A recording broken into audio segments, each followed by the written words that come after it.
Hello. The main event of the first days of the new year was, without a doubt, the operation by the United States of America in Venezuela. I want to point out the enormous number of legends about dinosaurs that have already been made up around this topic, which immediately makes you think that all of this is just a cover operation. But there's another thing we need to take into account here. The thing is, professional political analysts, bloggers, geobloggers, astrobloggers, and all sorts of others, they have to say something. That's the fundamental problem. I can afford not to say anything, not explain, and just ask questions instead. They have to explain because they're paid to provide certain explanations. So here's the thing. All these stories and legends about dinosaurs can explain a whole bunch of different nuances.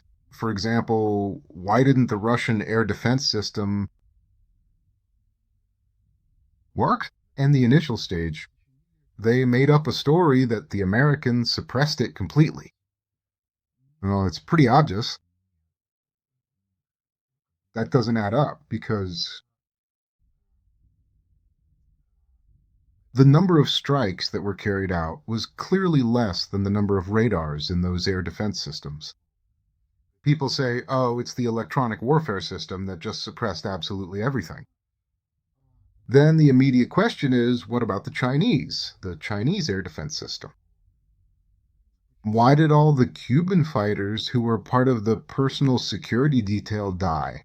And in general, I want to point out there isn't a single person telling what happened. You'd think journalists would be all over it.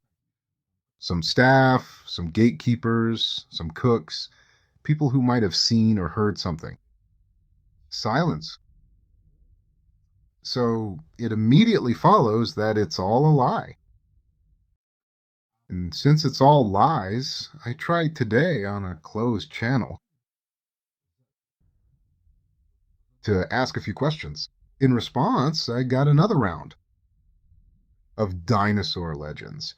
I'm not even going to argue with them because today we shouldn't be thinking about how it all happened, but rather within which models all of this took place. In other words, what's fundamentally important is where this will lead and what it could result in.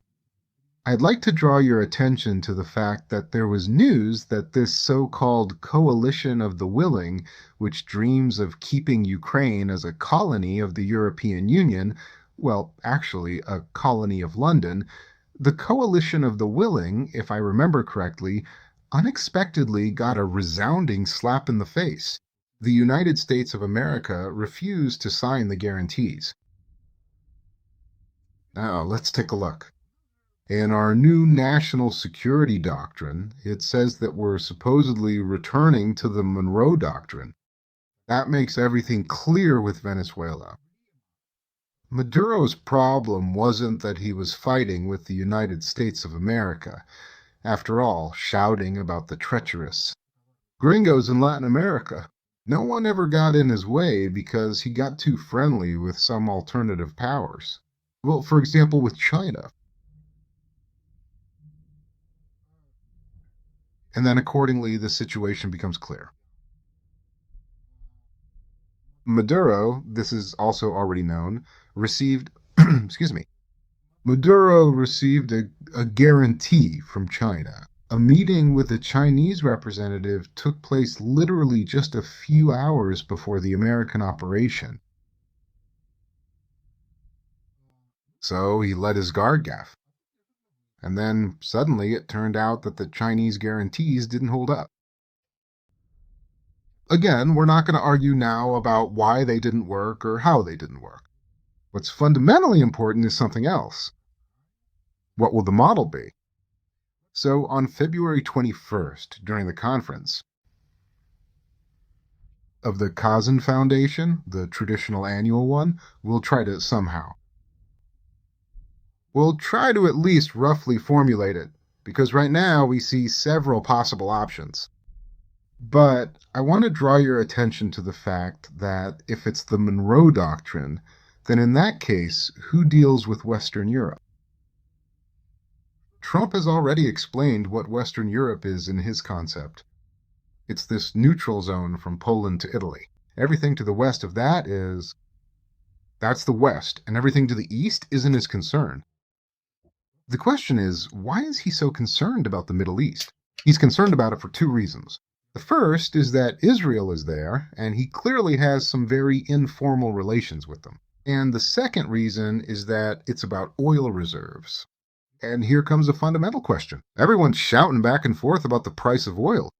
Guys, explain to me, within what? What economic model are you planning to use? How are you going to set the price of oil? How are you going to transport this oil if you have unmanned ships and all sorts of flying drones? Do you realize that transporting oil, and not just oil, becomes an extremely expensive operation? And that's why the price of oil and gas in Europe can't be cheap. Because you have to ship it by tankers, or, God help us, gas carriers, which are obvious targets. In the United States, there are pipelines. Around Russia, there are pipelines.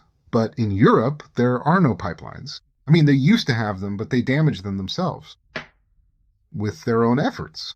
By the way, I'd like to point out that neutral countries like Hungary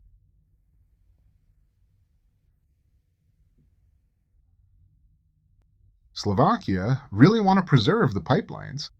You do understand that as long as, excuse my language, sovereign Ukraine exists, there can't be any pipelines in a more or less stable configuration.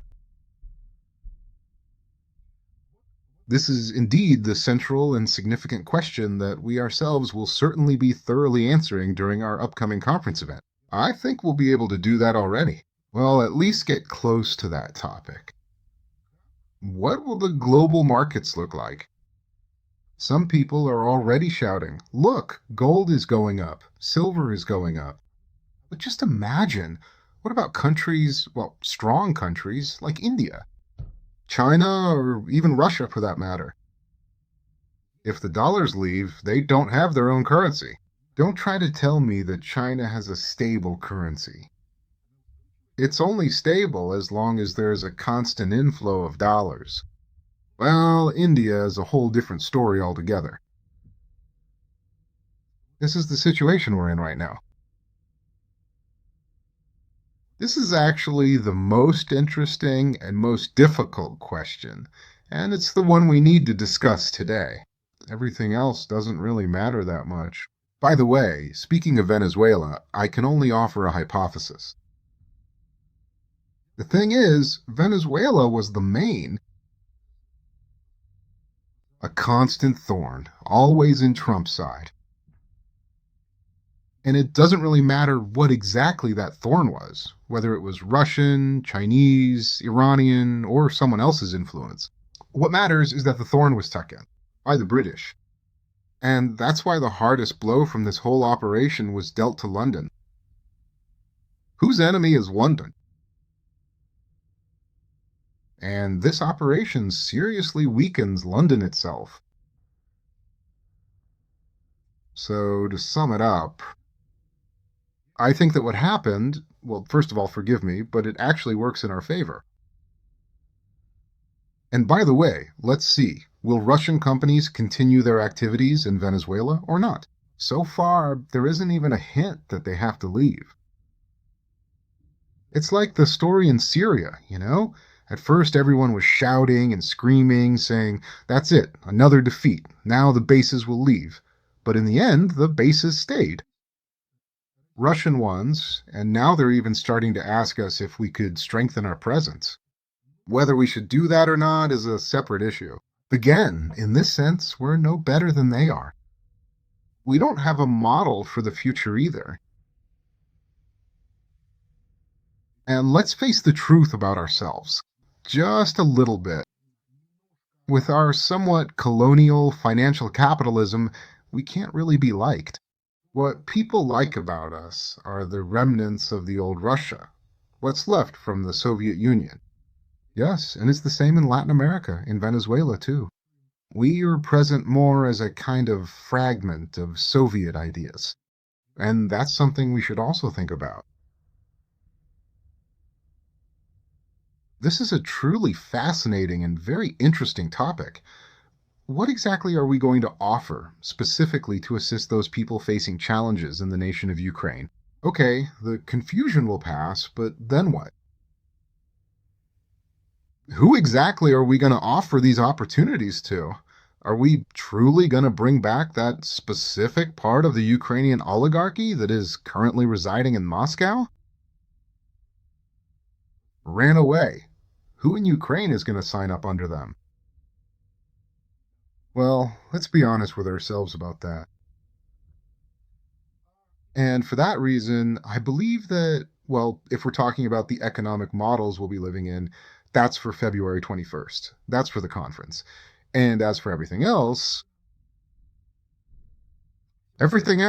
well, we'll see. It's already absolutely clear that the liberal, privatization focused elite will not lead our country to anything good. This has basically become a common understanding. Everyone realizes this now. But again, power isn't taken, it's given. That means that someone, and our current political leadership, someone needs to take responsibility for cleansing. And that's exactly what society's waiting for. And whoever starts this operation will receive tremendous public support. And what's notable is that this isn't just true for Russia. In the United States, Trump tried to pursue this course. And he realized that it's incredibly hard, very difficult.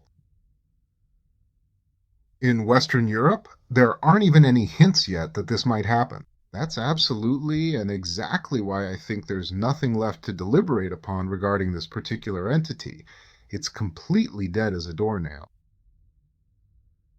The idea might have been decent to make a big Switzerland across all of Western Europe, but it just didn't work out.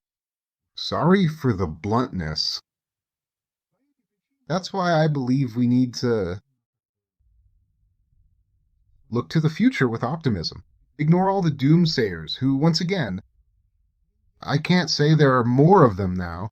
They just got paid again, that's all. And so they've started droning on with their same old tune. But yes, we are in for some very serious changes. And let me repeat, for the third time now, for business. The key thing is economic models. Because all the current discussions about oil prices, metal prices, currency exchange rates, they're all about the old world. But we're going to live in a new world. And that's exactly what we need to be talking about. Come on, February 21st. Thank you. Thank you for your attention.